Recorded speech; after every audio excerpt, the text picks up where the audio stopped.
こんにちは、ワットです。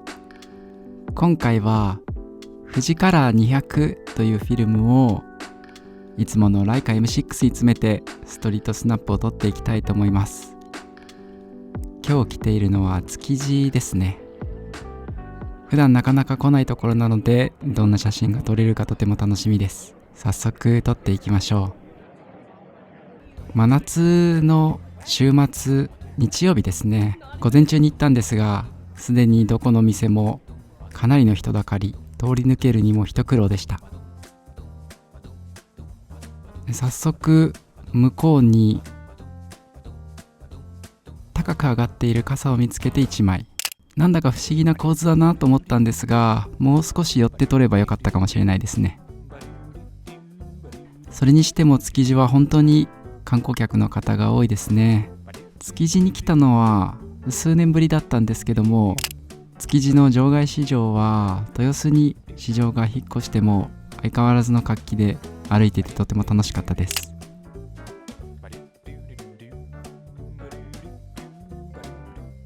ただ狭い道にかなり人が多くて、写真を作るには少し難しい環境だなと感じるところもありました。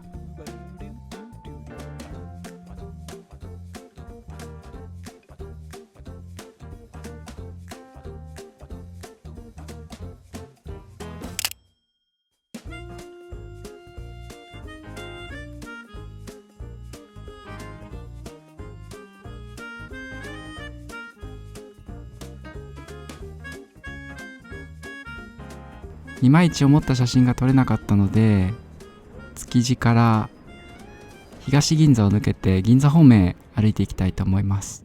歌舞伎座の前で1枚。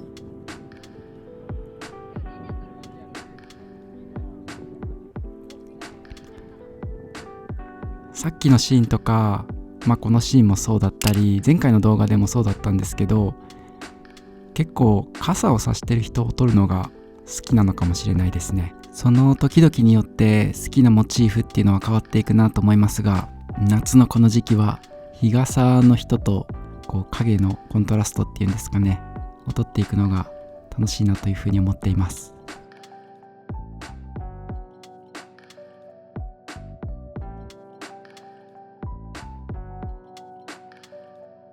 銀座の歩行者天国はいいですよね。それぞれがめいめいの週末を過ごしていて、道も広いですし、撮影する上で築地とはかなり対照的で気になるシーンを見つけやすいなというふうに思います。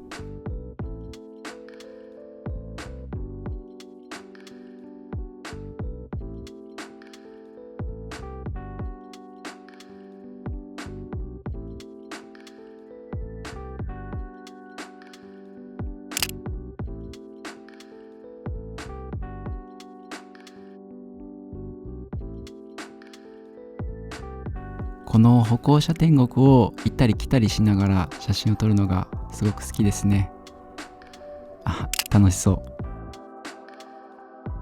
う。前回1年ぶりに動画を投稿して、思ってた以上の方々からコメントをいただいたり、いいねをいただいたりして本当にありがとうございました。もう1年経ってたので忘れられてるかなと思ってたんですけど、以前からコメントをしてくださってる方とか、今回初めてコメントをくださった方とかもいらっしゃって、思ってた以上に多くの方に見ていただけてとっても嬉しかったです。ありがとうございました。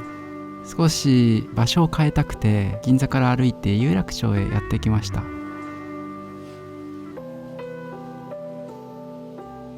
この写真、今回撮れた中でもすごく好きな一枚ですね。静と動というんでしょうか。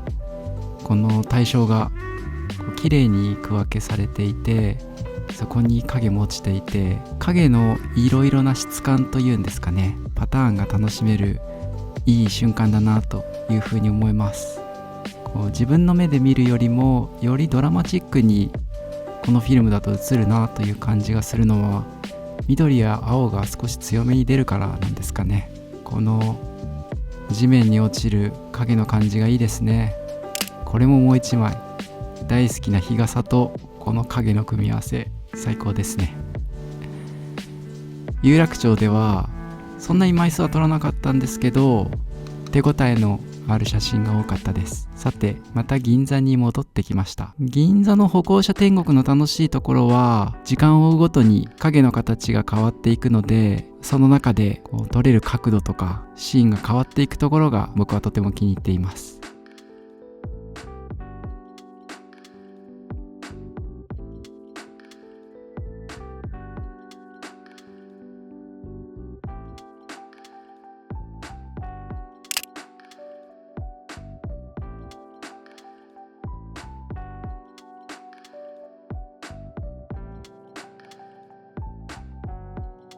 ユニークなカメラを持った知り合いを発見。Hey, what are you doing here?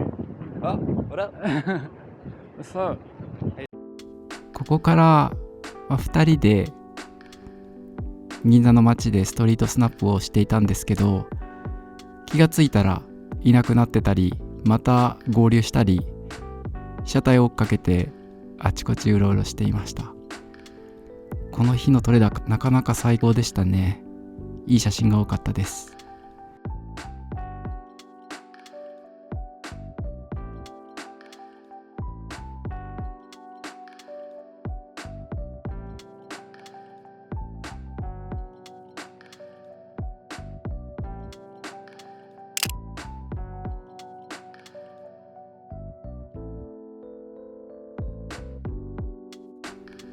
だいぶ影も伸びてきましたね。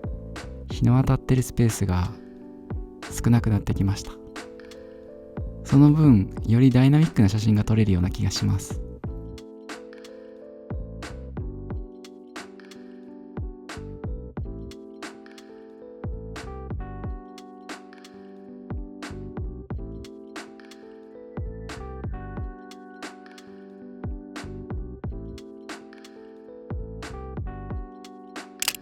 今日は一日傘を取っている気がしますね。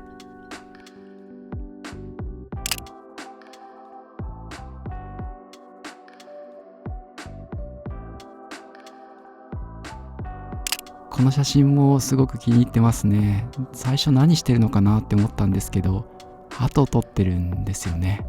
ちょうどハト撮ってるこの姿のところに光が当たっていて、日常の中にこういった非日常的な瞬間を見つけるのがとても好きです。